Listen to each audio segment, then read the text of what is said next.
Hello and welcome to another episode of FPL Journey to 10K, the podcasting series in which this guy to my left, Mr. Matt Corbridge, lets us get into the head of the former number one FPL player on the planet and help us to get that top 10K finish. 6 times he's done it in the last 8 seasons. The only 8 seasons he's played, an average rank of 6,500. So if he can't do it, who can? No pressure on you, Matt. But how's your week been? Yeah, very good, mate. Very good. It's been an eventful one, despite the lack of FPL fixtures. It's been an eventful one. So I kind of sometimes think when we got these podcasts over international breaks or kind of FA Cup weekends, we're not going to have a lot to talk about, right? But I reckon we could talk for. We'll try and be concise and to the point, right? But I reckon we could be talking about hours in terms of what's happened through like FA Cup, the injuries and whatnot. So it's been an interesting one, right? So. Very. Very. And yeah, less slides than usual, but yeah, the topics are quite large. And it's no longer just about the Son and Salah replacements, right? It's a bit No, more to exactly. it. I was hoping you didn't do too much prep as well because I was looking at like X and Twitter a little bit this afternoon, and yeah, it was almost like every half hour there was a bit of an update, and I was thinking, Yeah. please, Dave, don't have made a lot of effort in those slides, right? Because there was that kind of like news coming thick and fast. So I think the latest. So today is Tuesday. Then it's Tuesday, the 9th of Jan in the evening, and this afternoon there's updates on Paqueta and Bowen, which are very, very kind of fantasy kind of relevant, particularly Bowen, who obviously got injured again. Well, both of them got injured against City on the weekend. And Trent is the new one, right? Which was a bit of a surprise. I didn't notice that ligament injury during the Arsenal match, but yeah, that's come out as well. And I think they've said a month at least for Bowen apparently, and was it 3 weeks for Trent, which makes this is really interesting because we've got a better view now of the double and blank game week fixtures in that could be potentially land in game week 25, game week 26, and also game week 29. None of them are locked in yet. Nothing's been announced, right? But we've also had the FA Cup draw since then, so we can form a view based on odds and likelihoods. Who's likely to have these doubles and blanks, right? So there's lots of new info, right? Yeah, plenty of it. I like how you quite sneakily dropped in Bowen got his injury against City. Yeah. As a Bristol City fan, I know they are the true City fan for you. They're the true City. There's only one City, Matt. Clearly, it's Bristol. But yeah, plenty going on. The trend thing. 3 weeks could be one Premier League game. He could just miss Bournemouth. He will miss 2 League Cup games. It looks like he's going to miss the round 4 of the FA Cup. Could be back as early as game week 22. Might also miss that one, of course, and that's the gamble people take if they're going to bench him. A lot of money to bench. Bowen was probably most people's first pick if they've already got Saka as an example. So it makes things very. So I suppose the question is: it a good thing because it throws things into chaos, or is it a bad thing because it might mean everybody then gets drawn to the same players because the alternative options are no longer available? I think if you've got 2 free transfers, you're sitting quite nicely, right? So that's a differential and an advantage in itself, right? If you're not taking a hit and comfortably fielding a really good team, but you have to say like it. I think it broadens the player pool, right? Because let's be honest, if Bowen was fit, everyone would have gone there, right? He was a very logical choice, and I'm assuming most people have Saka. I don't, right? I think Saka's the kind of best option, but Bowen for people who are, if people had the template, if people had Palmer, Richarlison, Saka, and then Son and Salah, obviously bringing Bowen in would have been like incredibly obvious choice, right? So I think everyone would have gone. Now with Bowen out, there's I think it opens it, right? There's people who could be super safe with minutes and go gross, look at underlying stats and minutes and that high floor but low ceiling in kind of gross, right? Who's an interesting option, and Brighton have really nice fixtures. Opens up people who want to be a little bit maverick, right, with the minutes risks and go for like a Jota, right? People could be a little bit different and go for someone like an Eze, a Pedro Neto. So I think actually it opens like more options now. Because everyone would have gone to Bowen because I think he was probably he stood out as kind of better given his like consistency and history in terms of like getting FPL returns. So yeah, I think it opens up, which makes it interesting. It's a tough period though, because I think you could make decisions here that do have a knock-on effect for future game weeks. So I think we'll talk about doubles and probabilities and whatnot a little bit later, but that should be in some people's thinking as well, because they'll come around pretty quickly. So from the sounds of this, then you see this as a real opportunity to build your rank. Not really. I have to be honest, I'm incredibly boring, right? So I love making an obvious choice, right? I love it when you've got a real clear-cut option and it's like, okay, I'm going to go for that. Now there's like so many options that are really like, I'm internalizing it in that there's like, lots of options, but they're all very kind of similar, right? So that kind of leads to lots of frustration, right? Because there's not really a bad pick at the moment, or the pick that really stands out, right? And these 50-50 calls, they are going to make an impact, and then that will be exaggerated when it comes to the double game weeks as well. If you made like the right call of the team that you've gone in or not, then you could be in a really pretty position. So I like making simple decisions. So I think it's complicated. So I'm gonna be happy standing ground until the doubles are announced, for sure. It makes me nervous. Not far off. Yeah. And I get I may as well bring up the fixtures. Now the doubles obviously aren't included in this just yet. But this is the fixture ticker, so showing the next.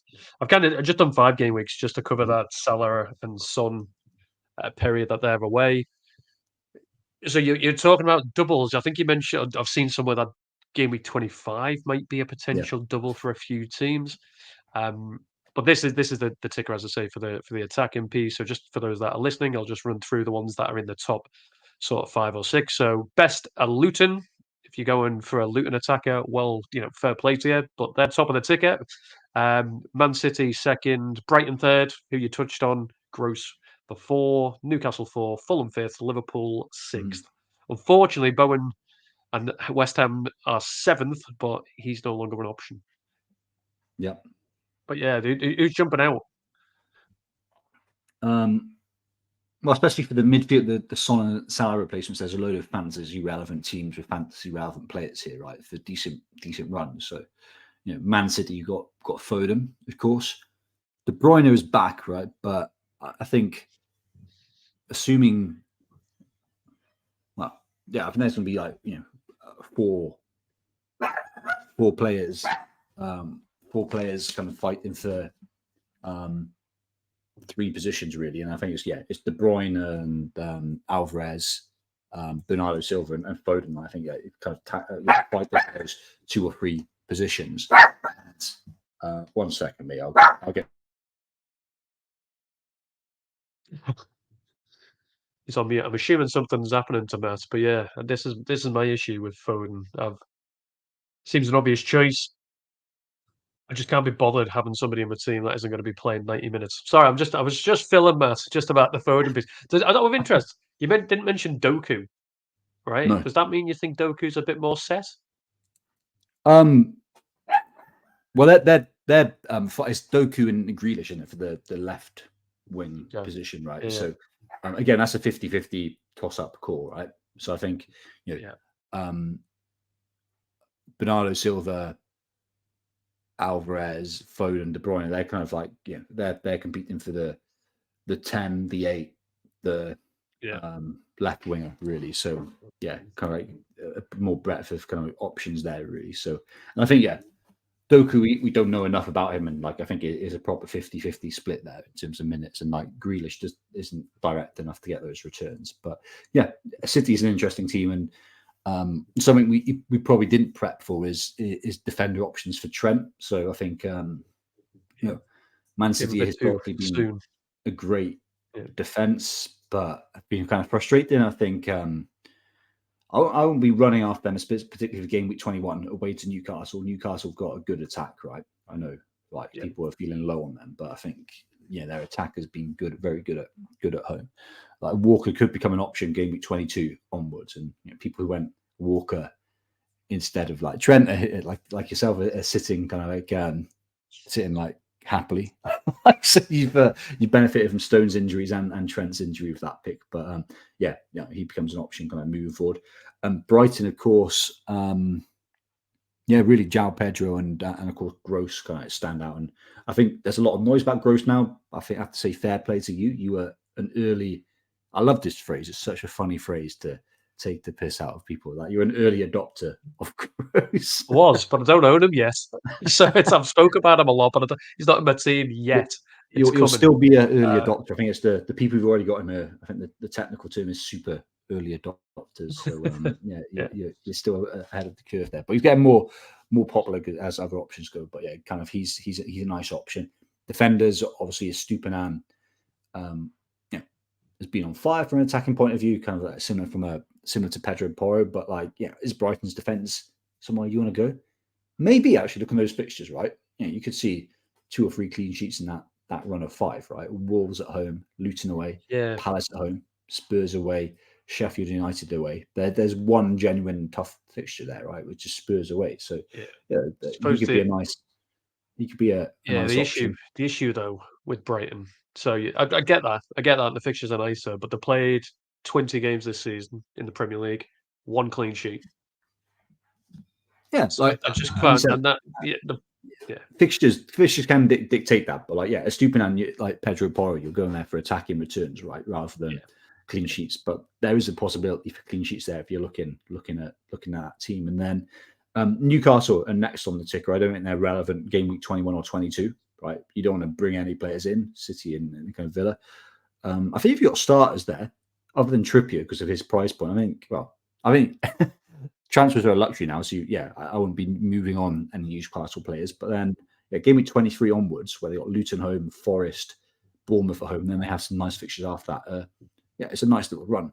So I've got Gordon, and he's at a price point where I'm quite happy to bench him until he becomes a potential starter in game week 23, which is cool. Fulham, don't think there's a huge amount of options there. Liverpool is that kind of minefield of where do you want to go? So Darwin owners like myself are probably going to hold him for kind of Bournemouth away. I think that's it's kind of like ranked as quite a tough fixture here. I think for Liverpool, they do have the potential to blow Bournemouth away, and obviously he's a bit of a placeholder for Haaland. And then there's a decision around Jota, who's an intriguing option. I think I don't know, just like something that you're missing here is the game week 26. Game week 25 could be a double for Liverpool, and game week 26 could well be a blank, depending on whether they get to the League Cup final, right? So you got to play that into your mind around like what's your strategy there. West Ham, I think outside of Bowen, there's not really an option. I think they're done. Sheffield United the same. Palace mixed fixtures there. I think game week 22, Eze's an option for sure. We'll get some more information around Elise. He's injured at the moment, right? But we'll get hopefully some more info around the severity of that injury. But I think that could help Eze, right? Because then there's more certainty around him being the penalty taker in the set, taking all set pieces. And when he's been fit, he's been really good, as well as Elise, right? So I wouldn't be bringing in Eze for Arsenal away. That's probably the toughest fixture you can have from a attacking point of view. And Sheffield United at home in 22. That's nice. And then Manchester United, we mentioned Fernandez, he could tick along, but his stats have just been really bad recently. We know he's on penalties, of course, but his underlying stats, because of the deep role he's been playing to accommodate other players, have been really poor. So, I mean that's a shame. If he was playing more advanced, as a 10, I'd be really considering him as an option. So this ticker is an interesting one, right? Some good teams with some good assets with some good runs, right? Which is something we haven't been able to say for a while. So nice to see, I think these are the teams I'll be targeting. Yeah. So there's two things on it. One, the second one will take me onto the next page. Brighton, FPL Matt asked us last week, Pedro or Pedno. That's how he's positioned it. Well, I can't remember what your answer was. Were you a fan of taking Pedro up front? There's loads Or of would you Pedro, say isn't there? appreciate? So I think for Pedro Oh yeah, Porro, it was a keep, but don't buy at this stage. I think for João yeah. Pedro, it And was João like Pedro? João Pedro. I think I like him as an option, but the question is, Yeah, do I prefer him more than other attacking options? Probably not. Right? I prefer Solanke yeah, still yeah, because of just like yeah, he's a better player, better minute certainty, right? Um, Talisman effect, all that stuff, better than blind stats. So yeah, I'd have Solanke over João Pedro. I'd have Watkins over João Pedro, and then like I'd oh, have your placeholder choice, whether it's Alvarez yeah, or Darwin. I'd have them over yeah, João Pedro as well. But I think in isolation, João Pedro is a nice option for sure. Like so, I'd say yeah, if you got him, I'm a fan. Like if you're looking yeah, to yeah. bring him in, I'm thinking you must have quite a unique team, Luxury. right? Yeah, luxury of getting him. Um, Um, and it could be Pedro Neto now, couldn't it? We've got Pedro Porro, True. He's João Pedro, back. and it could be Pedro Neto. So Pedro Neto, I like a lot. Obviously, Wolves aren't here on the fixture ticket, but like, yeah, he's super cheap and nailed, and he's back now. He played the 30 minutes, I think, on the last game week, and yeah, he looked great straight away, right? So Yeah. no, he's an interesting option as well, right? Like very Yeah. cost Like, effective as well. yeah. Went through that crazy period of getting an attack and return in like 8 games in a row, didn't he? Yeah, it was like assists, wasn't it? Assists Yeah. for Huang for Yeah. like 8 game weeks in a row. So yeah, he's a cool option as well. So I think across all of them, I'm kind of like Pedro, maybe like I'm not Pedro Neto. Pedro, no. Yeah, yeah. Well, the second one kind of takes me on to the next table I've created, which so you mentioned about Bruno Fernandes. Now I made this table. It looks like a bit. It looked really cool when I set it up. I was quite proud of it with the pictures at the top and everything. I appreciate it looks like a lot of numbers. Hopefully, it all makes sense. Um, Now I put Fernandes, or I went to put Fernandes in this table. Total points over the last 6 game weeks, 5. Uh-huh. Expected points, 20. So he's massively underperforming, but he's still behind all 8 in this table. Now, his teammate Garnacho at 4.8 million. So you're talking about a price point with Neto to give you that flexibility of cash. Well, I need to call out Kyrie Irving here, by the way, because it's him that put me onto Garnacho. Look at those stats: £4.8 million, got 29 points recently, should have 31, so he's performing pretty much in line with where he should be. He's expected goal involvement over the last 6 game weeks of 3.57, performing very well. 4.8 million. Is he a better pick than a Bruno if you want to go down the United route?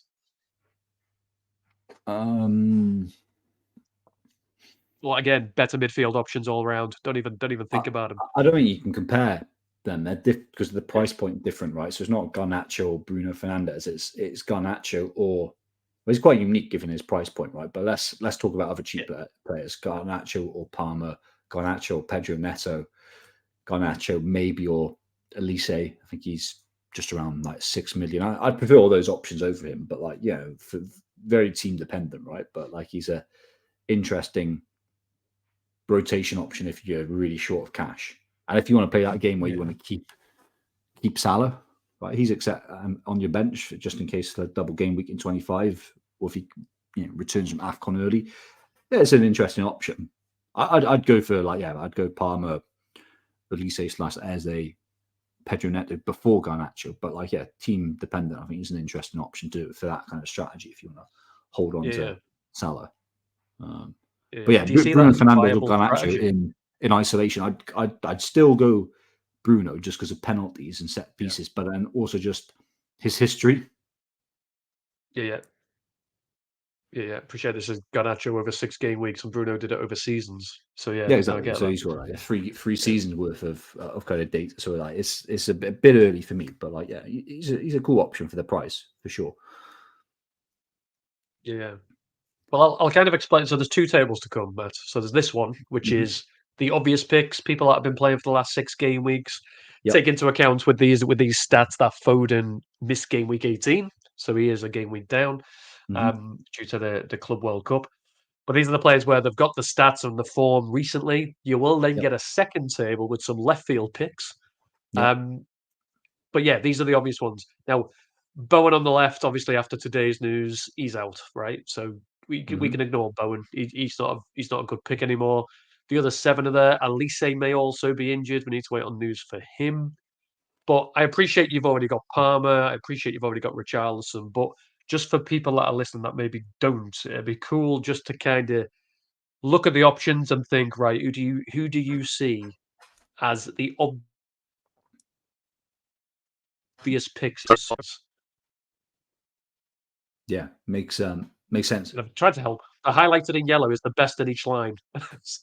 Got it. Interesting. So yeah, 3 players with 42 points in the last 6 game weeks. That's kind of interesting. So yeah, we got the options you picked here as Salah and Son replacements are Bowen, Saka, Palmer, Pascal Gross, Elise, Foden, Garnacho, and Richarlison. Right, so those are the ones that you put on there. And like, yeah, the info you provided me total points that they've done the last 6 game weeks, their expected points, their expected goal involvement. Then you put around their fixture difficulty for the next 5, their expected points for the next 5, and some helpful notes. So I think, yeah, let's cross out Bowen and Elise, because I think, yeah, at this point in time, like they're injured, right? Or could be injured, right? So I think, yeah, we want to go for people who are surefire things. So yeah, I think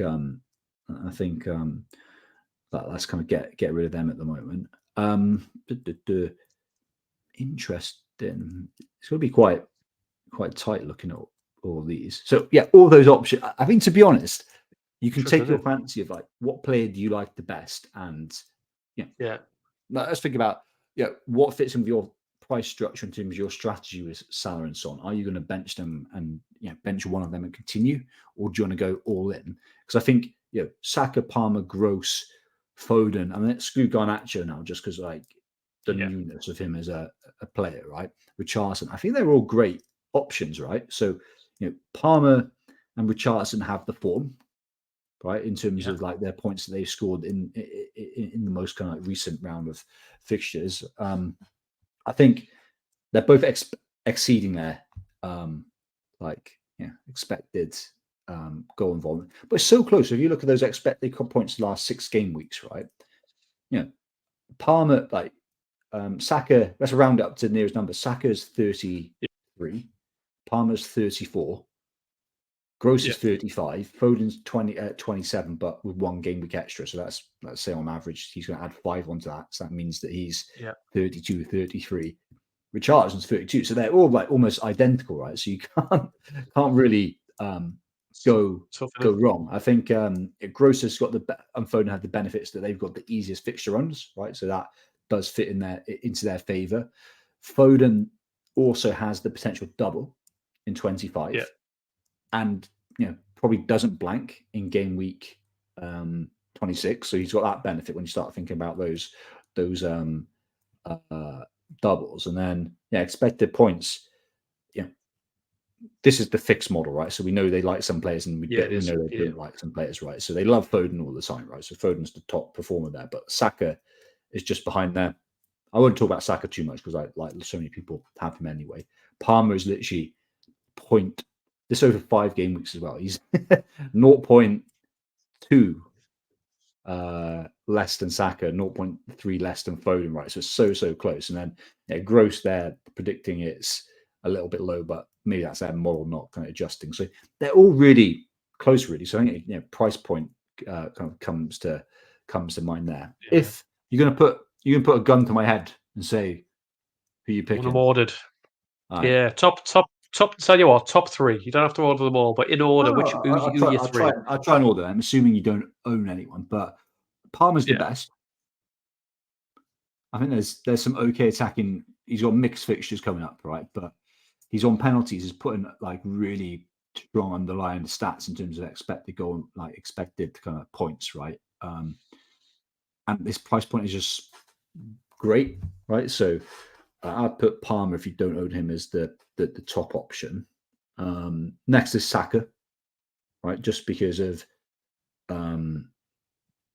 his underlying stats are really good, right? His expected goal involvement has been really nice the last 6 game weeks. He's been unlucky. So if you're talking to me about 5 game weeks ago, I'd say maybe not Saka, because his stats weren't there, but his underlying stats are looking good, right? So I think there's a lot of noise about Arsenal being bad now, needing the goal scorer. I think they've just been unlucky the last 3 weeks, 3 games really. So I'm seeing some kind of return. So Saki's guaranteed to play. I think he'll be on penalties now. It's reflected in his expected points for the next 5. I'd put him after Palmer. Then it becomes a bit more interesting because it's Gross, Foden, and Richarlison, right? Which are the options. So I've just checked if this helps in any way. Game week 26. I'm assuming we're expecting Chelsea to get to the League Cup final. Yeah. Because they've got Middlesbrough. Chelsea play Tottenham in game week 26, so there's a good chance Richarlison blanks in game week 26. Yeah, but same goes for Palmer, right? But it Yeah, depends, exactly that. Depends on your ability to bench them. I'd probably go Foden next, actually, and that's kind of where my head is at the moment. Is that Foden just because, the fixtures coming up, the news that we've got around with Haaland and De Bruyne. So De Bruyne, I think, is going to be definitely eased in, right? So then he's coming like straight back in. And we've spoken about Alvarez around, he's an option to rotate with both Haaland and De Bruyne when they're playing, right? So I think Foden is probably going to get one of the. I think his minutes are going to look quite good, actually, given how he's been performing kind of like recently, right? So I think given the fixtures and the potential double, I'm no blank there. I think Foden is an intriguing option, right? I think I think if someone's going to score the most points, right, it's going to be him, right? He's got that high ceiling, right? And then Richarlison versus Gross, I think I'd go Richarlison just because of the routes to a goal, right? Son out. I don't think what's his name? Who they just signed from Leipzig, Spurs. Werner. Werner. He's not going to threaten Richarlison. He's just going to be a man to run around, right? He's been really bad for Leipzig. He's just a bad player, but he's going to be rotating with like Brennan Johnson, like on the wing. He's not going to. I don't think he's going to play up front. So Richarlison's minutes, I think, are kind of like pretty secure. So I think he's got routes to the goal with penalties. That's a big thing. We've spoken about all year penalties are big. Gross isn't on penalties when João Pedro's on the pitch, and it looks like João Pedro is on the pitch a lot now because there's so many players out. So I think kind of Richarlison on penalties for the upcoming period, I think puts him ahead of Gross. But it's super close, right? So I think you can't really. This is why it's difficult, right? Is that there's lots of these options and they're really, really close. Loosely I'd be Palmer just that price point. It gives you so much flexibility, penalties, set pieces, great underlying stats and output. Like Palmer, I feel it's like a no-brainer to me. Then I'd put Saka, Foden because of that ceiling and the fixtures coming up. Then Richarlison, then Gross. Now, ignored Garnacho for the purposes of comparison, and Bone and Elise of ignoring them for the time being. I think Bowen would be probably I'd rate him third. He's different from Foden, but it'd be a debate of whether I'd put him ahead of Foden or just after Foden, just because of he's very different, right? Like tough. Fixtures, not a great team, but lots of routes to a goal and like guaranteed to play 90 minutes are very different from Foden. But Bowen would slot in there, and then Elise, I think I would slot him in.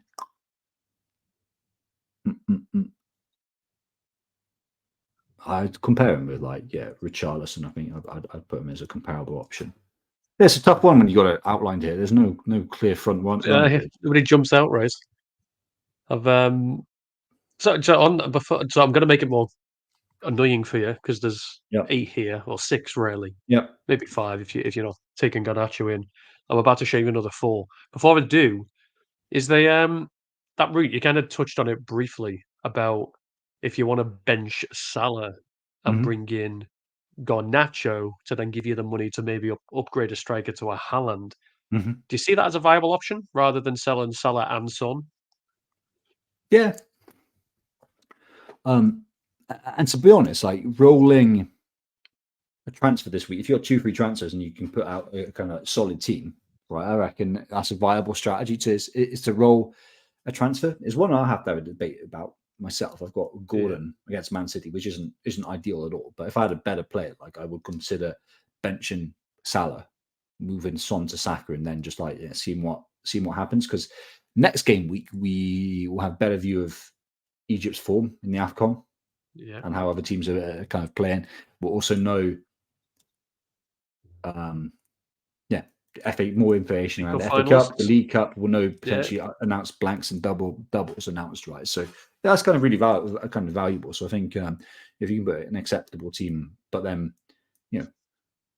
like Garnacho is a stretch, but if Palmer or Gross or Elise allow you to do that move, right, and then still potentially get in Haaland game week 22, that's the key thing. Like whoever you upgrade into Haaland, you want to be doing that without a hit, ideally in game week 22. Then I think that's cool. Yeah, with you. Okay, so just to throw some more names. So just off this page, just to recap: number 1 Palmer, number 2 Saka, number 3 with Bowen being out is Foden. There's another couple of left field picks here. So the reason these are on a separate page, you kind of touched on it before. Apart from Bernardo Silva and Odegaard, the first 3, so Jota, Eze, and KDB, have been injured for a little while, just coming back, getting some minutes. KDB only's played he hasn't played in the Premier League since game week 1. Appreciate he got some time in the cup, got an assist. Eze's only been back for 2 games. Jota's been back for two Premier League games. And then I've got Bernardo Silva and Odegaard on there because anybody that's looking at City seems to be jumping on Foden and just ignoring Silva. So I just want to give him the shout. And the same with Arsenal. Everybody's just jumping at Saka. But it's like, well, there's Odegaard a pick. And just for ease of your comparison, it'd be unfair of me to do what I've done with the last table and it just be total points over the last 5 game weeks. Because, as I say, most of these players haven't played the last 5-6 game weeks because they've been injured. So I'll give you some stats based on goal involvement per 90, expected points going forward for the season. So yeah, you kind of touched on a few of these already. You touched on Jota early doors. You touched on Eze. You've touched on KDB. So that first 3 you've picked there: Palmer, Saka, Foden. Do any of these 5 break that up? Probably not, but Eze and Jota are interesting options depending on your playing style. So like why not KDB, Silva, Odegaard? Silva, as you said, like price being no object, like his stats aren't good enough, right? Really, for a midfielder in FPL, right? So his expected goal involvement per 90 for the season is 0.4, right? That's like Pedro Porro. Right. Yeah. So you know what's interesting about this, right? So a couple of weeks ago we were speaking. Silva's stats were better than Foden's. They're not now. So Foden over the last couple of game weeks has rarely bought it on. I mean, well, he's changed his position, hasn't he? He's played as the 10 and more century, and I think Guardiola was spoken about that. But that's the risk that we're playing when we're doing small sample sizes. So I always prefer to use the per night the season stats, right? So kind of they average themselves as it sells out. I know you're a fan of 5 to 6 game week stats, like looking things reflectively. I prefer to look at the season just because of like that sample size is better. But 0.4 ain't great, right? You want the top midfielders are like 0.8 plus, like that's your Salahs, right? But then if you've got a solid midfielder, it's 0.6 to 0.7, right? That's where you want to be. So Silva stats aren't good enough. I think the same goes for Odegaard. And you can ignore the Odegaard stats on this table, by the way, because I put him on the last table and then I just copied and pasted it. I forgot I changed everything. So you can. Long story short, Saka's better. That's all you need to know about Odegaard. I think Saka's better, and I think for a lot of people they got double Arsenal defense anyway. But I think double Arsenal attack, just because I know they've been underperforming, but it does seem a bit like overkill at the moment. And he's an expensive price point for what you get at the moment. De Bruyne. He's really expensive. He's really, really expensive. His stats are good. Well, very good. 0.73 expected goal involvement per 90. But you got to like adjust that to minutes. So he's not going to be playing 90, right? It's very obvious. He's played 22 minutes. Yeah, well, he's going to be eased back in. And I think he's spoken about being eased back in as the manager, right? And he's 32, coming back off a massive injury. And they want to win every trophy there is, right? They're left him, right? So they're going to have him come in the big games and kind of getting fit and adjust. There's no rush for him to come back, right? Like Manchester City in a really good position to target Champions League and the Premier League. They're in a good position, right? So they don't need to rush him back. So I think his minutes are kind of too risky, right? So I think, I wouldn't be going there because the price point and the minutes risk. But yeah, Jota and Eze are an interesting option. So I think Eze, his expected goal involvement per 90 is 0.57 over the season, and Jota's is 0.58, right? I was expecting Jota to be better because I've seen Jota when his scores have been like 0.8 plus, right? That's what we've seen from him. Given my playing start, I think Jota. It'd be interesting to get your view, but I think Jota is going to be playing, the next 5 game weeks. I think he'll start at least 4 game weeks. I don't see how he's not going to start. Yeah, I concur. So if you watched Liverpool and the FA Cup against Arsenal, first half we got absolutely battered. Mm-hmm. Battered. It's like it wasn't even clear how we went in 0-0. It's beyond me. Second half, mixed it up, moved Darwin Núñez across to the left. So I think if you're Núñez owner, which we both are, you'll probably see him starting on the left wing. Diaz then started playing on the right wing, which we've never seen before, but he played well. He got a goal. He nearly scored one earlier on. So he played pretty well on the right. So I think we might see that continue. And then when Gakpo got taken off and Jota got brought on, that changed the game as part of the tactics that Klopp went for. So I think if you were to say without Salah, who are Liverpool going to start at the front? Yeah, I'm with you. Núñez left, Jota down the middle. Diaz Mm-hmm. will be probably getting some games from the right for a couple of weeks until Salah's back. So I'm with you. I think he'll start most. He's been managed as minutes. I think we'll probably play Gakpo tomorrow just to continue his recovery. But yeah, I see Jota getting probably 3-4 starts in the next 5. No, defo. I like Jota and Eze, right? So I think they slot in quite nicely. And like Eze, I'm going to view as like interchangeable with Elise when we were talking about him. So I think with Eze, I think firstly his expected points that are predicted here, I think are low. They must think he's still injured or something like that. He's going to be playing 90. Yeah. He's going to be playing 80 minutes like over that period. So his stats will be good. His stats will probably be as good, if not better, than Jota for expected points once you adjust his minutes. But Eze's cool. I wouldn't be bringing in Eze against Arsenal away, which is probably the toughest fixture for an attacker. So I think Eze is a great option if you like. If you want to sit on a transfer, if you're doing if he doesn't move in Son out and you want to sit another game week to think, I think Eze becomes a really interesting option then for Sheffield United at home, Brighton away, Chelsea at home, Everton away. Those are good fixtures. Jota, I think he slots in as part of the conversation. It really depends on your playing style, right? He could be relatively a short-term pick, right? He's not. So it depends on how long you want this player to be in your squad, right? Because I think, once Salah's back, then it's like, he's a big. You don't want to be having him. So as a short-term pick, I think he's part of the equation for sure. And if Liverpool get through in the cup, they're going to blank in 26. So it's another man down. Yeah, exactly. So it depends on that kind of chip strategy, and it depends on just the minutes risk that you want to be playing. But I think Jota will get the same amounts of minutes as Foden over the next couple, right? And he historically he's probably had better underlying stats. So if that's the sort of play you want to make, he could be really cool. Yeah. So Foden, just out of interest, so you've expected goal involvement per 90 for Foden is less than 0.5. It's 0.47 if I remember correctly, but it's less than 0.5. So Jota's is better. So let's ignore the last 3: KDB, Bernardo Silva, Odegaard. They could get taken out of this. Going back to this one, where are you putting Jota? Where are you putting Eze?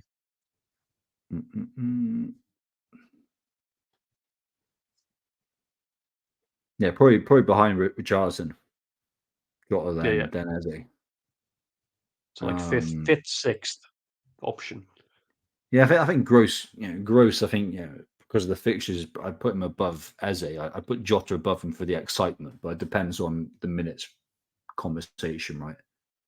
Yeah. Like the value you put on minutes safety, I think you'd be bumping up Gross quite highly, right? And you'd be bumping down Foden, and you'd be bumping down down Jota as well. I think for my thought anyway is like, yeah, Foden plays against Newcastle and he plays as the 10 like he was the last couple of game weeks.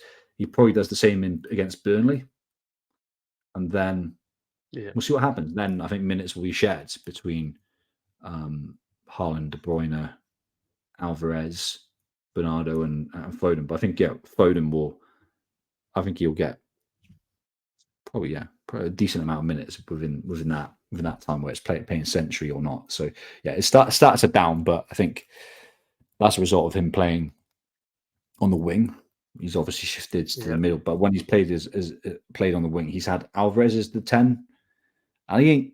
I'm sorry, he's not the complete player, right? So like, you know, De Bruyne, if Foden's not playing as a 10, De Bruyne will be playing there, which you think elevates everyone's attacking stats. Yeah. He's no Darwin Núñez, is he, Alvarez? You know, top player. I think I honestly think he's a better player. I honestly do. But yeah, if he could finish. But yeah, just with the two tables combined, it's still Palmer 1, Saka 2, Foden 3, and then probably Richarlison, Jota, Gross, Eze, roughly. Yeah. But it's so tight. It's so difficult. It really depends where you're putting, where you think the minutes are going. It depends on where you think teams are heading. You're thinking about fixtures, individual players. There's not much in between them, and they're all solid options, really. So, do you think Palmer and Saka are basically they're obvious? They're 1 and 2, no doubt. And then anybody else from Foden down is like, well, just take your pick, whatever you think works for you, or whatever you fancy yourself. Like, there's no bad option out of those. No, exactly. I think, well, there could be a bad option, right? Jota and Foden could just like never play, and then Richarlison could just like drop off form. I think I'm probably doing Richarlison service. He's probably like up there as one of the best options as well, right? Given that his minutes will hopefully be quite secured, and he'll probably be on penalties, right? So I think probably doing him a bit of a disservice there. Yeah, but he might blank. Pick yourself up. He might blank in game week 20. It's probably likely he'll blank in game week 26. So that's the reason. That's the reason you're putting him further down the list. Yeah. Well, we'll come on to see.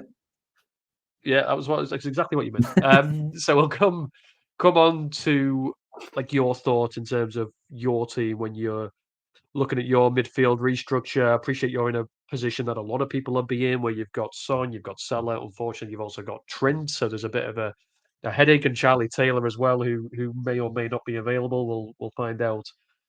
Company, luckily, Burnley are the first game of the game week, so we should find out what he's about when Company speaks to the press. But another headache this week: no Salah, no Son, no Haaland. Who are you going to captain?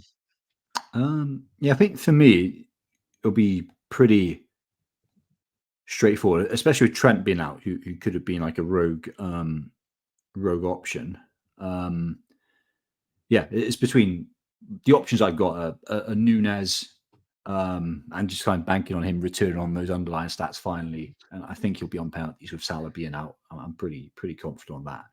And then Palmer and Saka. So it can really, if I bring in Saka, it's going to be a toss-up between him and Palmer, really. So I'll have to think about it. But I think that they're both good options. And I think come the end of it, it's going to be quite a tough decision. I think probably Palmer's minutes are probably underplayed on this predicted table that you got from Fix. So it's got Saka on 5.1 expected points and Palmer on 4.6. 4.6 seems low for a penalty taker who's got great underlying stats outside of penalties at home to Fulham. I think that's a bit low, but also Stupidant seems stupidly high, I have to say. But I think for me it'd be, I'll take away my love for Núñez. It'll be a Saka Palmer decision, I think, for me. Okay. Yeah. And Areola, the 4th highest potential point scorer for the game week. Well, I'll take that. Yeah, absolutely. Away at Sheffield United. I'm with you. I think so. I've got Palmer, I've got Saka. We'll come on to who I'm going to bring into my midfield for a Salah or Son, but I don't think I'll captain them. So I'm between the two, and I'm leaning towards Saka, despite the fact of their frustration of Yeah. not being able to put the ball in the net of late. Saka's underlying stats are still pretty solid. It's purely Mm. because of when the fixture is. So Chelsea play game week 1. Oh, the weekend 1, should I say, of this 2-weekend game week. Early on the Saturday. And if he blanks, I don't want my whole game week me sat there thinking, wound up because my captain No, didn't I, return. I So for that I know what you reason, I mean. might go Saka just because he plays the second game week, the second weekend, should I say.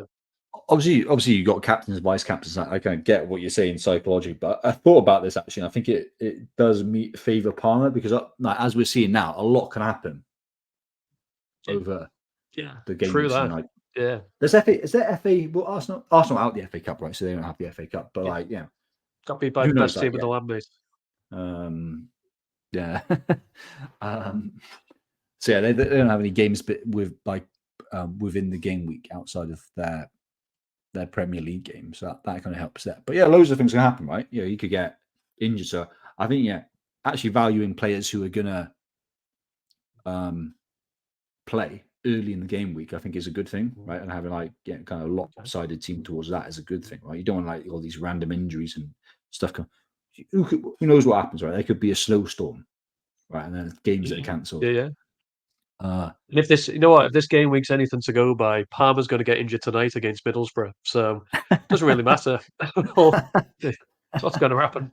You could have what happened like it was last season, wasn't it? Charles could die. Yeah, and then it's like cut the game week. So I think probably for those reasons, I'm probably favouring Palmer slightly, but I'll have a think about it. And Saka's a really good option as well, and I wouldn't be put off by Saka's lack of big returns recently. I think he's got one in him, and Arsenal have got a big win in them coming soon, for sure. I think Palmer. I think some people benched him because of his price point. Like, I think it was crazy when people benched him against kind of Luton, given like his stats and whatnot. And it'd be interesting if you play the scenario in your head. If he was a 9 million player like Saka, and if he was called Hazard, would you would you captain him? Right.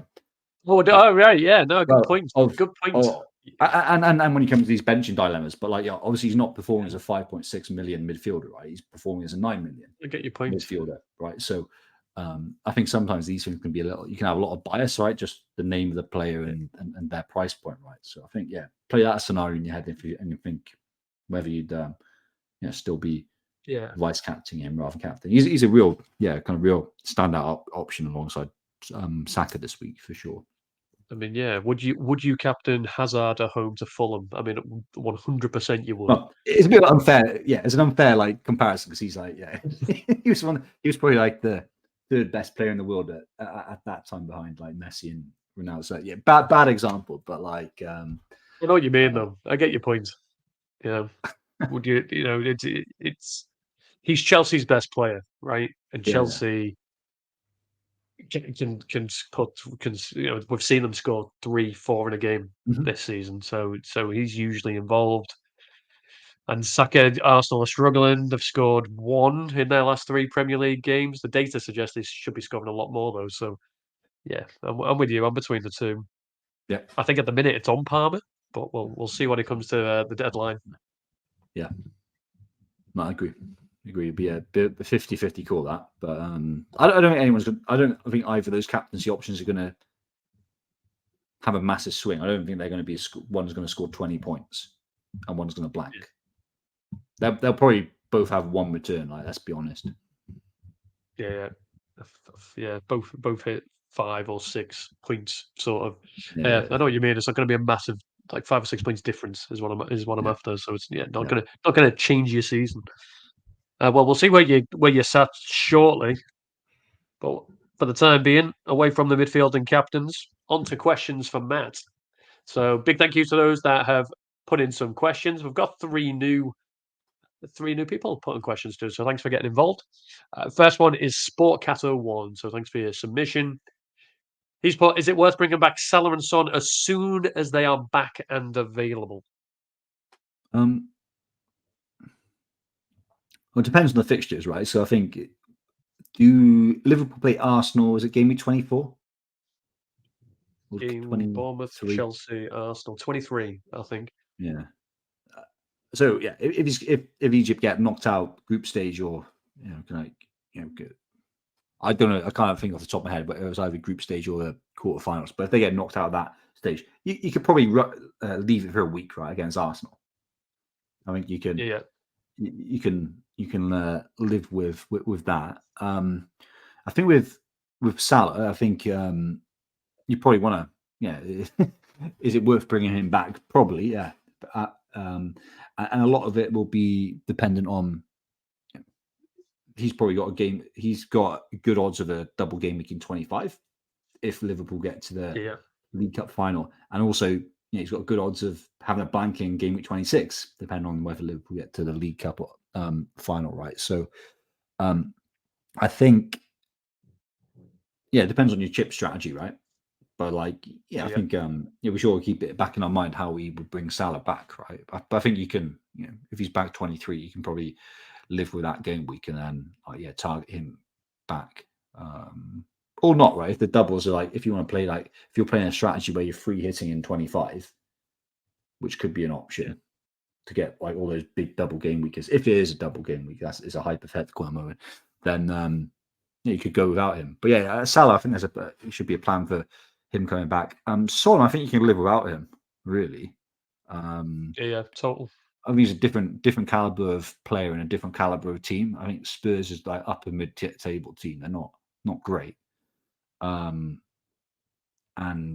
Son, I think you can live without for a bit. And the thing with Spurs is that I don't think they've got a likelihood they're not in scope for a double in game week 25, and they are in scope for a blank if they get to that the League Cup kind of final, how that kind of rounds because of playing Chelsea. So I think you can kind of run without Son if you're making a sacrifice. It's going without Son. I think he's the one. Salah. I think but I think it's all fixture dependent. As soon as he's coming back, you want to be kind of having a plan to bring him into the team ASAP for sure. I think you got to play the odds now, because no one's really got rid of Salah yet. You might want to play the odds in terms of when do you think how far in the tournament Egypt getting. My view is they're going to go to semi-finals or final, right? And that means game week 24, 25 is when he's back, right? But if you think they're going to get knocked out, right, or you want to wait a week and see how they're playing the first couple of fixtures, then you could just bench him. That's a valid option. I think some people, if they're so keen to get him, and I think Egypt aren't going to go far, I think it's a real valid option just benching him. You don't have to, with options we mentioned a lot of cheap players, right? Richarlison, we've spoken about Pedro Neto, we've spoken about Palmer, we've spoken about Eze, with all these Garnacho, with all these cheap options, you don't have to spend all the money, right? So people should get comfortable benching Salah if their team can accommodate it. I get that. I'm in a position where I've got 8 attackers, all who play, and apart from Salah and Son now, but it annoys me because it's who do I bench? Having a blank Salah on my bench isn't the worst thing in the world. But we'll see. So depends on fixtures. Sport Cat, Marco 977X, also a new question or a new person to send us a question. So thank you, Marco. So looking at those midfielders before.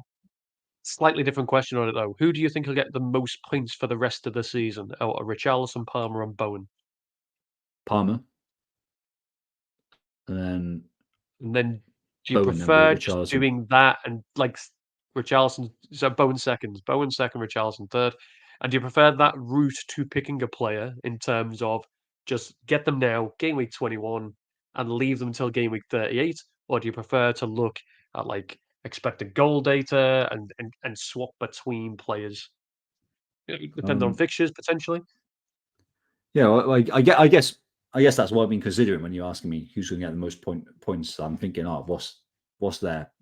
Fixtures don't really matter, right? Because there's so many. There's such a span. It's almost like half a season, right? So there's going to be good and bad fixtures, right? So, if you're saying who's going to get the most points in the next 6 game weeks, I'll look at fixtures. But for the rest of the season, it's going to all be equivalent, right? So, it's going to be Palmer, and that's based on penalties, minutes, best player at Chelsea, and his expected goal involvement, his underlying data, which is better than what Bowen and Richarlison have got. But yeah, there's people use the phrase season keeper, don't they? There's no season keeper ever, because you're always flipping it. There's injuries, there's suspensions, then there's nice fixture runs. At the moment, we don't really have a real explicit fixture run. It's all the teams are a mixed bag, right? So just pick good options from good teams, right? But we'll have double game weeks, blank game weeks. So yeah, you'll be chopping and changing it. None of them is a season kind of holder, but Palmer's the best long term of the lot. Spot on, thank you. There you go, Marco. Our friend Jack Greenwood, who we both know, has sent in a question. The Jack Greenwood, nice. The Jack Greenwood, the famous DJ. No, I don't know. But yeah, Jack Greenwood has entered. That's more about not something specific for his team. He's asking you a question, really. So, biggest regret so far this season, but also your biggest game changer in a positive way for the latter one. This pod, is it?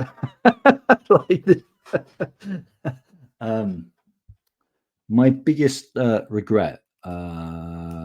So yeah, obviously loads and loads of mistakes and whatnot. I think a lot of the stuff I can live with, right? So I think the one that was kind of annoying for me, because it was just a really bad play, was me moving Gordon to Eze ahead of. Gordon got 2 double-digit returns. I think he got a 13-pointer and a 10-pointer against Manchester United, and then someone else, maybe Chelsea. But he had 2 home game fixtures. I know that Newcastle were really good at home, and I knew. Well, Eze had some good fixtures, but got injured. So it was a real. It was like an exaggeration, my bad luck there, because Gordon got nearly 30 points over 3 game weeks, and Eze got 1 and then injured, and then I was behind the transfer and whatnot. But I didn't need to make that transfer. It was a proper luxury move because I didn't have 2 free transfers. If I had 2 free transfers, I'll live with it. But I had 1 free transfer, so I don't like making luxury moves when you got 1 free transfer, because it just removes your flexibility. So I should have rolled on that, and I would have been thinking about the knock-on effect that had. I'd be 30 points better off. So that would mean rather than being 700k, I'd be 300k, which I think is a respectable rank to be in, especially the luck that I've had. Would be really happy with that. But also meant for Christmas period, I was always a transfer behind. So there's other moves that I would have liked to have done, which I couldn't have. So that's probably the biggest regret. If you're talking about other smaller ones, I kind of went into double Arsenal defense, like you have as well, and they've not delivered. Their underlying stats have been good, so I can live with that, because the underlying stat, that's what you're playing on, is clean sheets, odds, and stuff like that. So they've been unlucky, right? But that's been a bit of a shit show for the last 10 game weeks, having double Arsenal defense. I could have had a Pedro Porro or something like that, who would have been returning. I mean, those are the key ones. Those are the key ones. I think. Trying to think of anything else. I think that's the clanger. Everything else, is just random shit. I've benched Simicast for a 15-pointer. I've benched Gabriel for his 10-pointer. But hand on heart, I would have never played those guys, right? I brought in Cash on my wild card. That I kind of knew his time was coming up. And of course, it's Darwin Núñez, but I don't think I've been punished too much for Darwin Núñez, and I'm happy I made that call. So I've had Núñez since game week 8, and I made a bet with myself that he would be playing and starting most of Liverpool's games, and for that period, he's only not started 2 games. So the minutes have been really great. The minutes have been really great. So I kind of won that bet. And I was kind of going to say to myself, will his underlying stats be good? And they've been really good. Right? There was a few game weeks when they were not so good, but then obviously he has games like Newcastle. So I think all the input and the thinking was sound with Núñez. I just got a bit unlucky that he's just a bad returner, right? And with the alternatives that were there at the time, I would have had Archer probably. I wouldn't have gone another attacker, because there's a lack of options, right? So I wouldn't have gone Alvarez, because I think he's just been a bad option, right? And he's been I think some people, people have been lucky with Alvarez early in the season when he was getting points, and people who went for him over Solanke recently, or relatively recently, they've been lucky as well. Some people went for Alvarez over Solanke just ahead of like the Man City blank game week, and obviously Solanke was going to get his 9 points, but that game got cancelled, and Haaland, there's no news around when he was going to come back, but his injury's been really stretched out, right? So people made that gamble and they've come out on top on that one. But I wouldn't have gone Alvarez instead of Darwin. I would have probably gone Saka in midfield. I would have brought in Archer and Saka in midfield. But I think points wise, I'm only down 10 points on that move. So I was happy. I was happy that might have come. It was a big call, but I think I got unlucky. I think the logic I applied was sound, and the underlying stats, which is what I put a big emphasis on. They were good. So it's that, and then beginning of the season, going hard on Chelsea, going hard on Reece James, injury prone players, Havertz, Gabriel, heavy on Manchester United. They were all okay. At the moment in time, the thinking was okay, right? So lots of little mistakes on the way, but it's the unnecessary move of Gordon to Eze game week 13-ish, and then kind of going down, being behind 30 points on that move, and then just being behind a transfer for the whole period, which really can have a knock-on effect. What about you? What's the positive?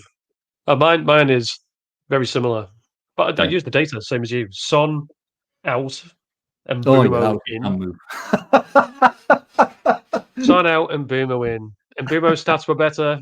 He had the 3 easy fixtures. Son had Man City away and Newcastle, two of the best teams in the league, and then got double-digit hauls against both, and then Mbeumo got injured. So that wasn't ideal. So that's probably, when you sell a player of Son's caliber, that's always dangerous, right? But as I say, the stats made sense at the time. That was a bit of a shocker, wasn't it? But it didn't work out. I'm about 30 points behind on it. In both of those examples, right? I think probably in hindsight, not the best moves, right? They were luxury moves that you didn't need to do, but it was injuries that really rubbed salt in the wound at that time. Yeah. So got a real bad outcome from them. But I think the thinking for both what I did and what you did, it was a bit suspect, to be honest. But talking about Mbeumo, who we're just forgetting, obviously, because he's long-term injured now. I think probably going away from him on my wild card was just out of pure stubbornness was stupid, because I was just, when you're playing on wild card, you're just playing with your team, and then I took him out and then I lost transfer value, and I was too stubborn to put him back in. And then I think he went on a little run where he got a couple of 15 pointers, right? And I can't remember. I had someone stinking out my team rather than Mbeumo. So that was a bit of a stupid thing. So it's kind of reassuring, right? Because I think, been quite unfortunate this year, but those are two bad decisions. Without those, I'd be 200k, 150k rank. So it's these small little margins, so It's done it. What's that's? I mean, we've been very negative about our seasons. What's the big game changer? What's the positive thing that's happened this season for you that you're you know what? I made a really good decision there. I'll blossom in friendship. Great call. That's the answer I wanted. Jack didn't even ask the question. I just want to know he did. But it's something that, apart from our friendship, of course. It's harder, isn't it? It's harder to think of something that you're wow. It's far easier to remember the bad stuff. Well, it's probably last game week, to be honest. So this has been obviously, not hiding away. This has been a tough season for me, right? Because normally now I'll be comfortably in the top 100k, and I'm probably a good 50, 60 points behind the players that I'd be expecting to be in around or kind of beaten. So some of that is pure luck, and then there has been some bad decisions. I kind of call out two kind of shockers there. But last game week was probably a good one. That because first it was probably my best game week of the season, but a big green arrow. But I think it was a nice example of the standard of play, that the style of play that I encourage. It just came off, which was I was like, patience when you know you're going to need some transfers in the future, holding the rolling the free transfers. You have 2 going in to give some flexibility, which we got this game week. We knew Son and Salah were going, and avoiding those luxury transfers. So there was a real decision point there. A 50-50 to be honest. Well, it wasn't 50-50 for me, but you could have described it as one where it was like, oh, do you bring in Alvarez and captain him? Kept it with Salah. And obviously, he got his 16 points and could have got 20 plus in that game. But a lot of the all the attackers came through as well, right? So I think it was just like a nice game week, big green arrow, but it just showed a lot of patience with some of those players. So that was I've got bad memory as well, so I can only remember last game week. So last recent game week. goods. But I call you out for that because last season, 100%, and every other season I've played this game without speaking to you about this sort of stuff, I would 100% last week would have sold Darwin Núñez, I'd have bought in Alvarez, and I'd have captained them. 2 downsides to that would have been I wouldn't have 2 free transfers going into this game week, which is proving very, very fruitful. And secondly, Salah outscored Alvarez by 9 points, and he was my captain because I didn't have Alvarez. So I would have been 13 points down by making that transfer, in theory, because of the taking 4 points as a transfer. So big props to you for that. Without your patience is key sort of message to me all season, I'd have definitely made that move. So you are making a difference to my team, man. So thank you very much. What rank are you? What rank are you, by the way? About 500k. So I'm not where I want to be either. But it's we're both progressing. It's making a difference. We're both climbing. We're both climbing. FPL Thomas has also thrown in. He's been watching the Golden Globes. He wants to know what was your favorite movie of 2023.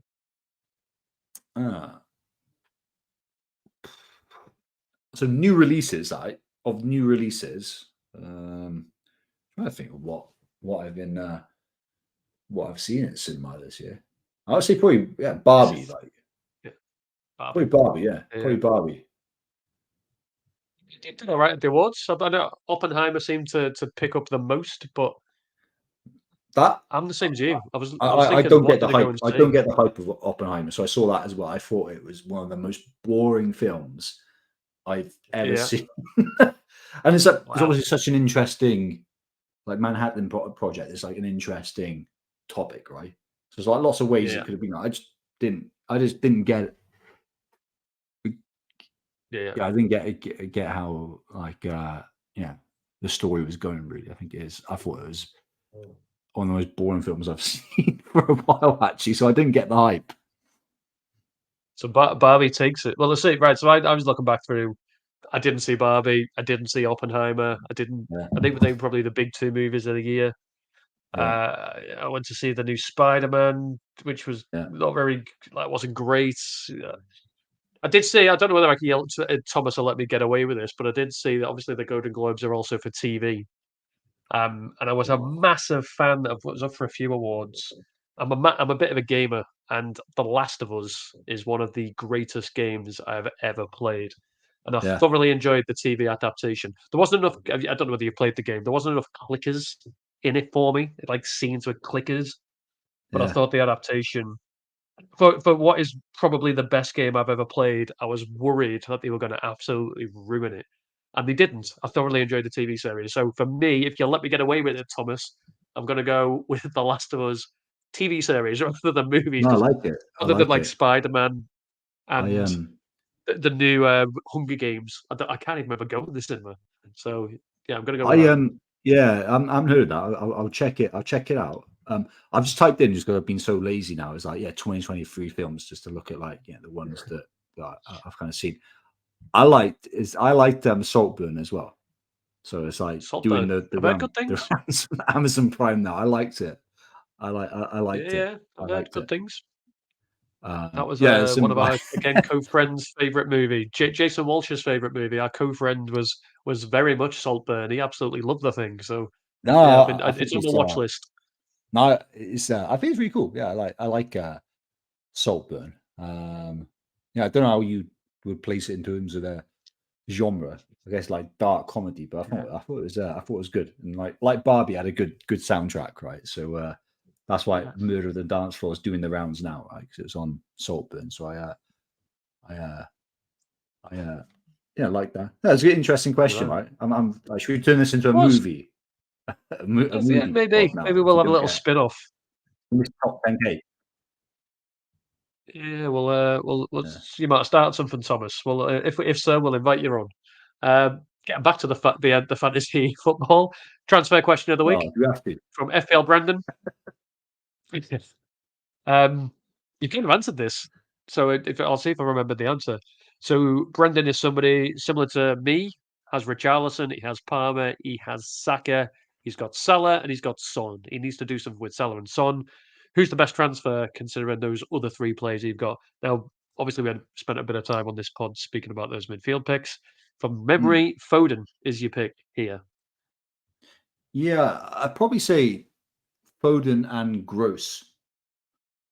And the reason why is I think you're hedging your bets there a little bit, right? You've got a person with great fixtures for the long term until about game week 30, and Gross, who just knows going to play every game and is going to be on every set piece other than penalties when João Pedro is on the pitch, right?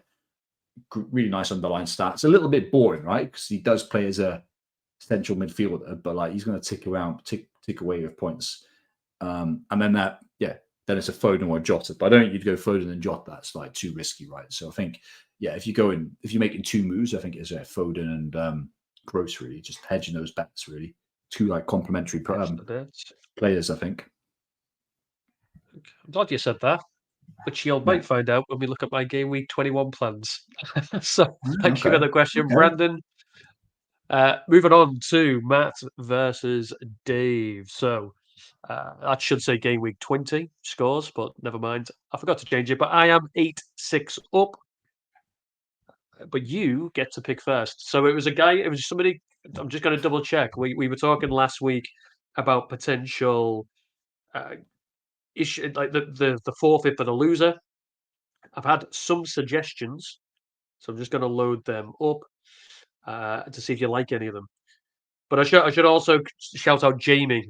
So Jamie Deverne, it was him who said about the loser first game week 1 of next season should captain a defender, which is currently winning. A couple of others for you.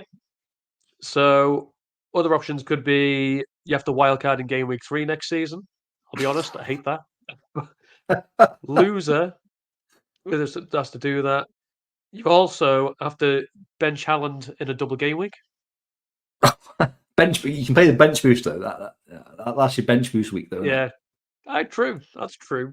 Our loser has to put 3 players from the team that finished 17th this season into their team for next season.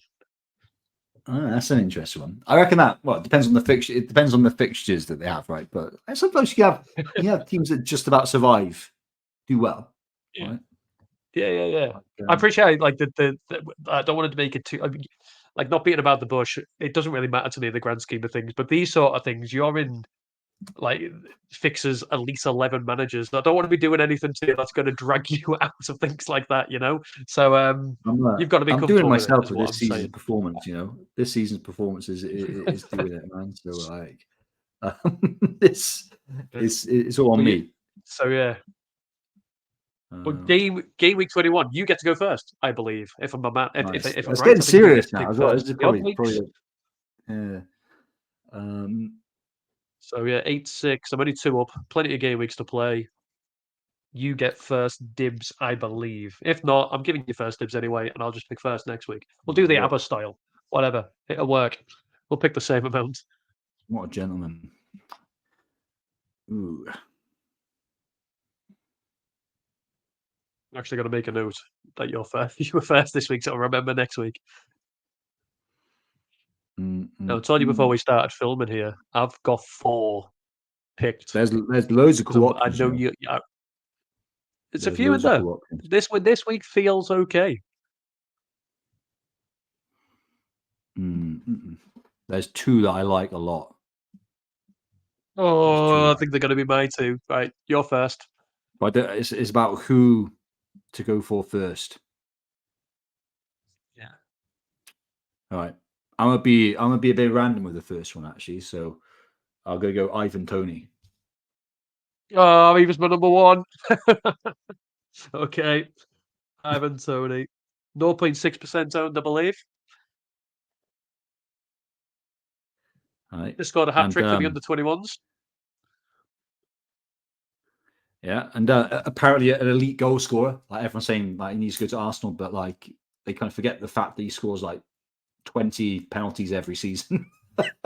Yeah, there is that. 22 goals, 21 pens. But yeah, he's an interesting pick. You know, he's got a nice fixture. He's, as I say, he's just got a hat trick for the under-21s.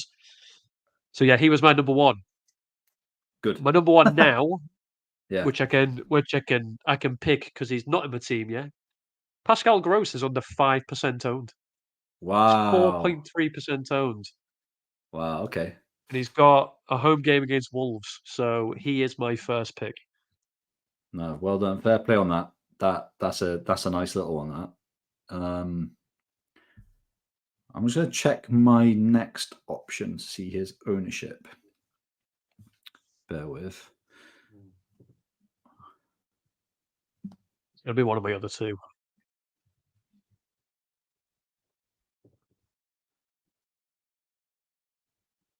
Yeah, I made a shortlist, but like I didn't actually make a note of ownership. The ownership. Yeah. I imagine Pascal Gross will be over 5% owned by the time the game week swings in, by the way. So I'm glad we're recording this on a Tuesday and he qualifies. Got it nice and early. Yeah. So He won't qualify next week, I wouldn't imagine. Garnacho, Rashford, and Fernandez are over 5%, which I think they could be an interesting option this week, but are not eligible, unfortunately. I've got to go Jota. I think Diego Jota at 3.1%. Jota and just play the minutes also in my four. Yeah. Was in my four.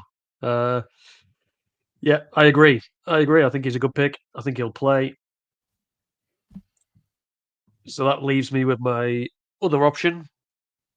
My third option, just ahead of Jota. I feel Arsenal are going to come back with a bit of a bang. I can see them scoring a few goals against Palace. They'll probably go 4-0 up and then just to annoy me and you, concede just so we don't get the clean sheet. Havertz, with the Jesus injury, seems to be playing as central striker. Played well against Liverpool, had maybe 5, 6. But they brought up a stat. He'd had 5 shots and Liverpool had 2. Like he was their most in and around the box, the person that was getting the most shots off. Granted, he didn't score, but I think Arteta will see, a bit like Liverpool do with Nunes, he's getting into the positions. He's 1.6% owned. So I'm gonna go with Havertz. I'm glad you're going there. Go. Like, yeah, I'm glad you're going there. I think Nketiah will start. To be honest. And he's under 5% owned as well. And he was the other option, but I thought, you know what, I'll take. I liked what I saw from Havertz. I just hope Arteta did. So you've got Ivan Toney and Jota for you up against Pascal Gross and Havertz for me. So I'm feeling confident this game week. I'm feeling confident. Gross is getting a hat trick, mate. So that's game over right there. Moving on to our picks or our game week reveals, I guess. Game week 21. This is my team as it stands. For those of you that are listening, can't see it, so I have just make the screen slightly bigger so I can see it. There it is. Ariola in net, away at Sheffield United, just seems the more obvious choice for a clean sheet. I appreciate that Bravka's got Man City, so might get some save points, but I expect City to score, so I'd rather gamble on the clean sheet. So Ariola's in net. He's also kept 3 clean sheets in a row. Let's make it 4.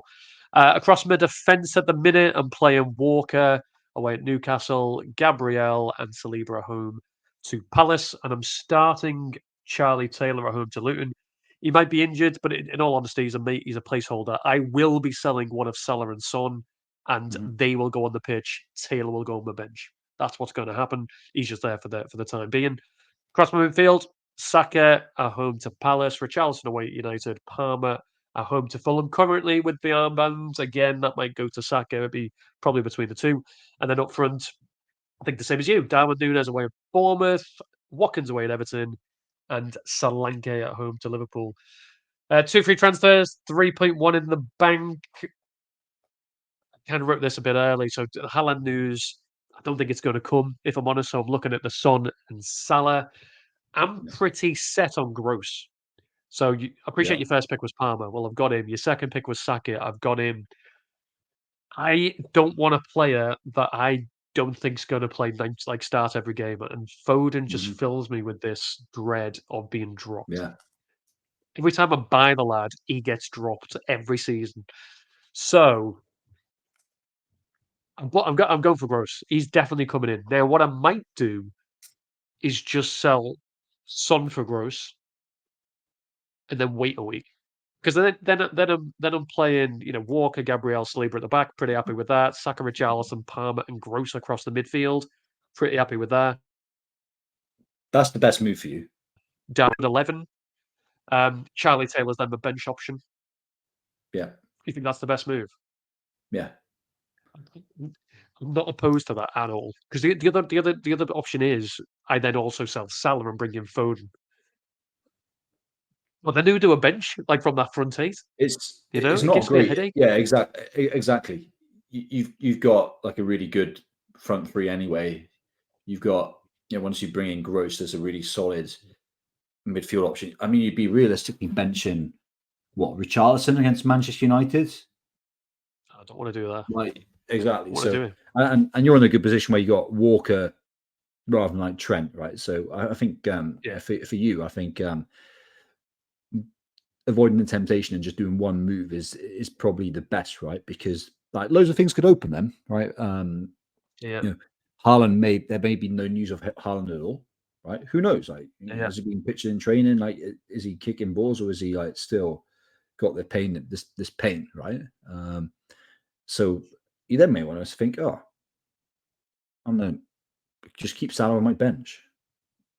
So, and this is what I need to work out. I think if I do Son to Gross, it should, and I need to double check, but it should give me the money to then go Darwin to Haaland in one move. Should give me the money. Wow.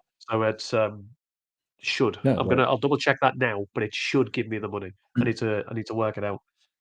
Well, you're that's in a what very I'm good looking at. I position. suppose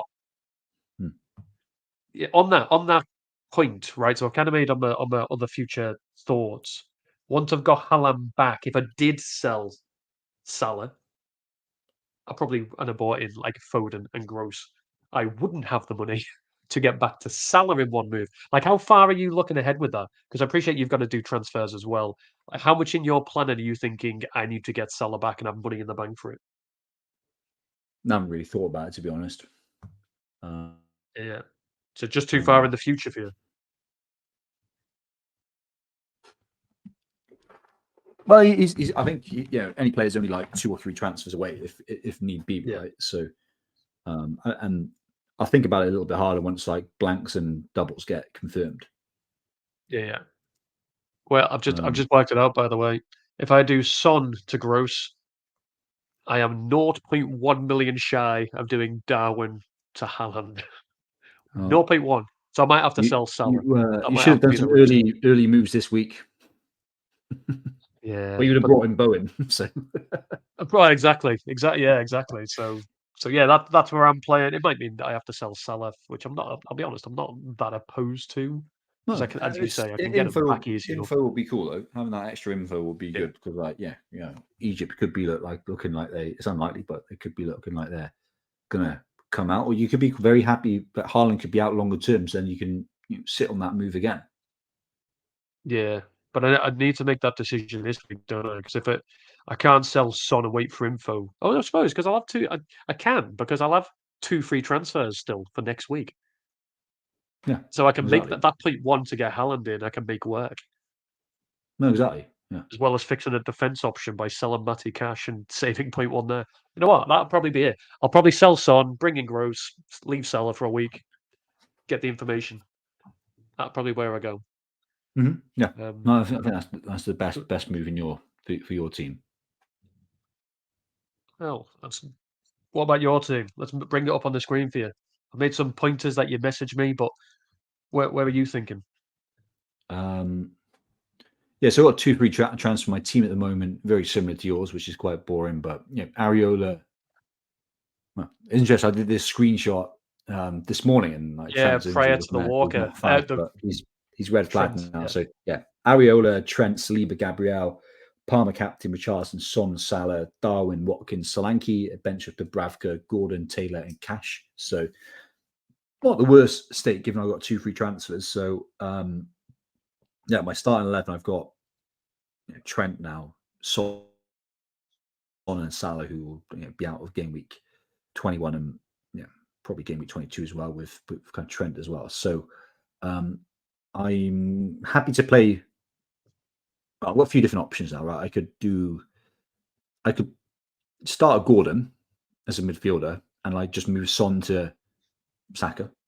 Right, Saka's come in anyway, right? Just because I think he's a valid captaincy option, and there's like a midfielder that I'm kind of lacking at the moment, and he's cooking those numbers now, so he's going to come to form soon. I'm pretty sure with okay fixtures. So I could move Son to Saka and start Gordon over Salah, start Taylor over Trent.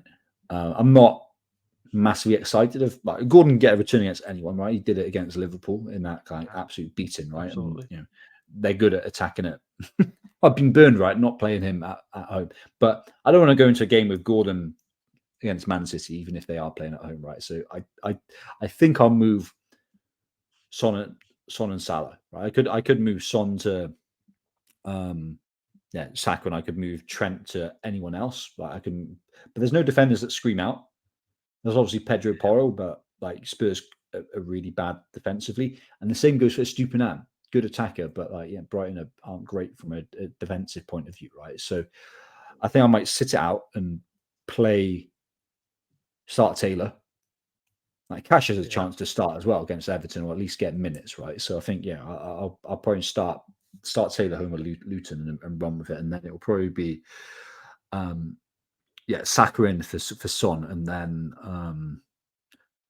Foden or Gross for Salah.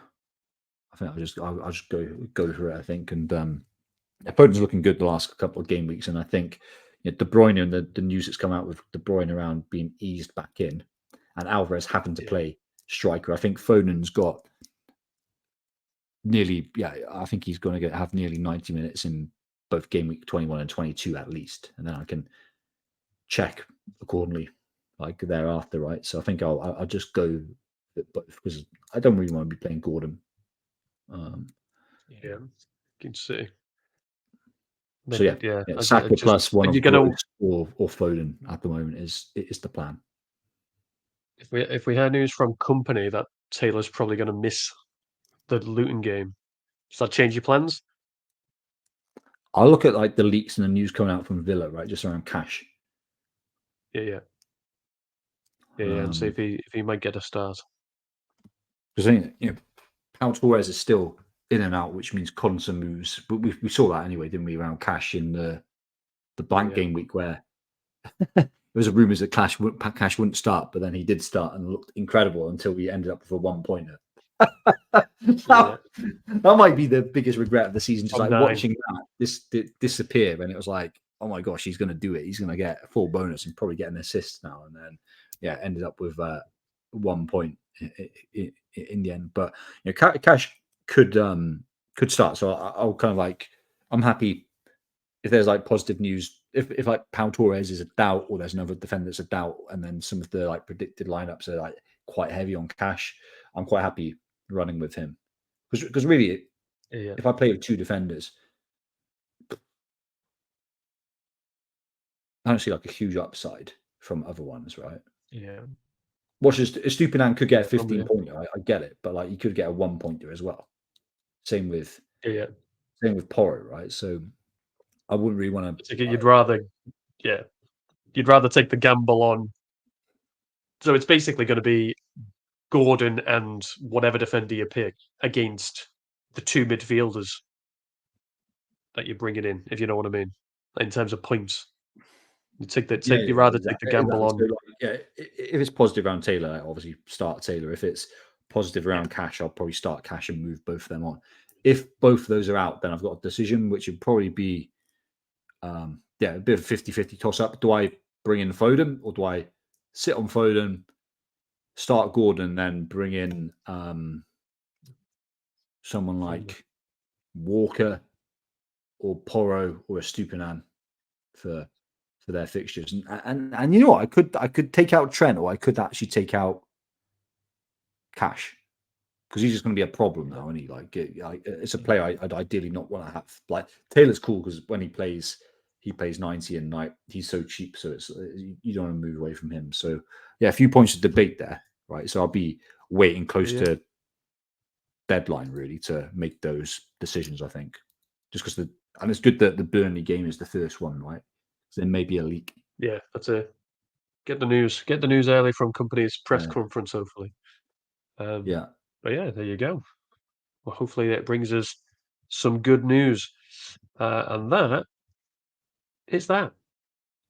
So appreciate it was a bit of a. I always say a bit of a longer one. Appreciate they're all not short, but there's a lot. FPL's got a lot to talk about, right? There's a lot of things to discuss in FPL. A lot to talk about, but appreciate. I can't help think our team is just like conversion to exactly the same team. We kind of moved away slightly. So obviously you went Trent, I went Walker. You've got Gordon, and I've got Saka. I appreciate you'll bring Saka in, but then I'll bring in like a Gross who you won't have. So I think there's the odd differences, but I know what you mean. I think like apart from maybe 3 players, they're pretty similar. But that's because are we both template players? Is that what that means? I don't know whether that's what it means. Yeah, but yeah, kind of like probably tracking like a couple of 100K behind the true template, but yeah, is what it is. But yeah, no, it was a pleasure chatting, mate. Some nice different questions there. I've just been thinking about movies now. I've been thinking about those my top movies, Saltburn and Barbie. I'd say out of new ones, yes, but like I was thinking, what else have I watched this year? So like probably No Country for Old Men is an older film that I hadn't seen until this year. That'd be, if you're talking about films I watched like brand new for me, that's probably I'll put that as the number one by some margin. Good film that. Yeah. I watched the one I watched this year that I hadn't. I think it was in the Golden Globes the year before, or it won some Oscars. Not in 2023, but 2022. Everything, Everywhere, All at Once. I know some people like it really didn't take to it. I was a big fan of it. I haven't seen that. Where's good movie? Everything All at It's on Once. Netflix or something. It's on Netflix somewhere. But yeah, I'm pretty sure it won some Oscars. I'm pretty sure it won the best picture at the Oscars 2023. But it was released in 2022. It sounds deep. They always do the that, film explores philosophical themes such as existentialism, nihilism, surrealism, and absurdism, as well as themes such as neurodivergence. You'll probably hate it, but it's good. It's good. It's quite light. I say lighthearted. It's not lighthearted, but it's like a comedy. It's that can be our film section. That can be our 15-minute film section. We'll discuss that next time we join us next week as we review Everything Everywhere All at Once. You watch that, and I'll watch something's just come on the box. I can't think what it is. Something that isn't it that you mentioned before. I can now watch for free, and I can't think what the hell it is. I'll find it. You come. You watch Saltburn. Saltburn. I'll watch Saltburn. You watch Everything Everywhere All at Once, and we'll reconvene next week. Thomas, you've got a completely new part. You should do a live viewing of it. Just watch people. That's the thing on TikTok. I think obviously with the TikTok algorithm is so strong. As soon as you've watched the video for like you've dwelled on it rather than flick it, it thinks that's what you're into. But like, I did that Saltburn, but there's definitely it's definitely a trend. Like live reactions of Saltburn, or getting your grandparents or parents to watch Saltburn with you. So maybe set up a live stream. Well, somebody said, and it's on Facebook, that Saltburn is like Skins but for Tories. Does that sound about right? Yeah. Okay. It's got that vibe of like decadent, rich university students. Like I was actually thinking the way they positioned UK university life was quite accurate, to be honest. Not Okay. Yeah. like I kind of like empathized with the main character. I was like, yeah, that's from someone like myself from a well, this is I won't give too much away, but I was like, oh yeah, like when you go to like university like that and you're seeing all these people, and Saltburn is a country house, right? And there's people that Yeah. are actually like lords and ladies. Are like, wow, that's a whole different way of living. So I think it's good. Yeah, I think yeah, skins for like elite uni or like yeah, kind of toys. I think it's a good way Yeah. of describing it. Yeah, Good but yeah, description. Right, I'll watch it. I'll watch it for next week, and then we'll right. start a rival podcast against ourselves, but talk about movies and offspin that people can join if they want. Um, but from an FPL point of view, thank you for your time, Matt. For anybody that is listening and you aren't aware, I'm sure you all are. The deadline has moved. It is now Friday evening. It is no longer Saturday morning. Luton's draw with Bolton meant that their fixture with Burnley has been moved from Monday to Friday. So don't get caught out. Make sure you do your transfers by Friday evening. Same for you, Matt. Make sure you don't forget it. Keep your eyes on those presses. But appreciate your time, mate. As always, thanks for joining. Appreciate your guidance. Thank you, mate. And if my transfers if they go badly, I can blame you, right? I think it could be a game week where Obviously. sitting and doing nothing could work out, Yeah, right? but blame me completely. I'm quite happy to take the blame. But yeah, just off camera, I'll say it's Matt's fault. He told me to do it. But no, I appreciate. Thank you very much. And for you for listening, appreciate your time. Thank you for joining us as always. Wish you the best with whatever you do this week. If you did enjoy us, please give us that thumbs up. Please subscribe if you don't already. It does help us out. It's good to and helps other people to find us as well. But until next week, thank you for your time, and we'll see you then.